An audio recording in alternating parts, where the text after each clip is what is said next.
you're a first-time buyer or you're a second-time buyer and you're wondering how much house can I afford? Well, that's what we're going to talk about today. I'm Kacie Jenkins with Oak Realty, and it's a really easy question to answer. If you look at what your take-home pay is, you want your house payment to be about a third or a fourth of that take-home pay, so you still have plenty of room to go do fun things, go have vacations, enjoy food, buy food, buy furniture, all the things that you need to buy. It's what we call we don't want you house poor. Could you afford more than that? Absolutely. On a lending standard, you can buy up to about half of your take-home, or your gross pay, I should actually say. So about half of your gross pay is what you can purchase in a home. However, that doesn't leave you a lot to buy groceries and go have fun and do those things.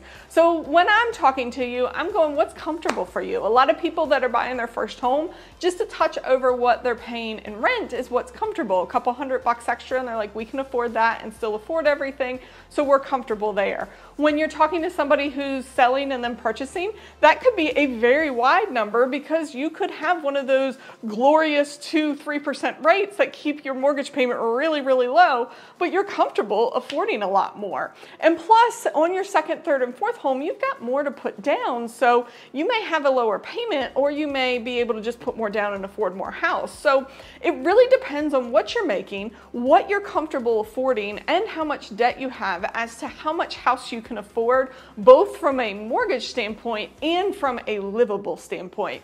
But really, a big rule of thumb is to sit down, take your take-home pay, not your gross, but your take-home pay, add it all up, divide it by a third, and add it all up and divide it by a fourth, and now you're ending up with roughly what your mortgage payment should be. And then when we talk to a mortgage lender, we'll work that backwards, add in things like your private mortgage insurance if needed, your taxes and your insurance, and of course your principal and interest, and we can figure out what that number actually equates to, and what I like to call the big number, or the fun one where it says 250 or 350,000 or whatever it may be.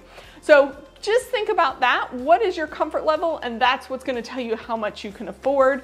And then from there, if you want to push your comfort level, you now know where you sit and what that comfort level is and what that big number is, that now you can tweak it a little bit and figure out what's comfortable for you.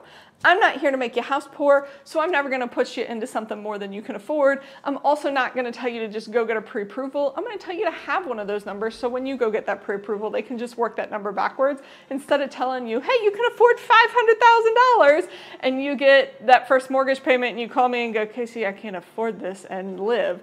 That's not my goal. So that is how you could easily look and see what is a comfort level payment for what you can afford. So if you got any other questions, or you want more in depth, or you want to actually sit down and have somebody help you do that, give us a call. We'd love to do that here at Oak Realty. And don't forget to like and subscribe.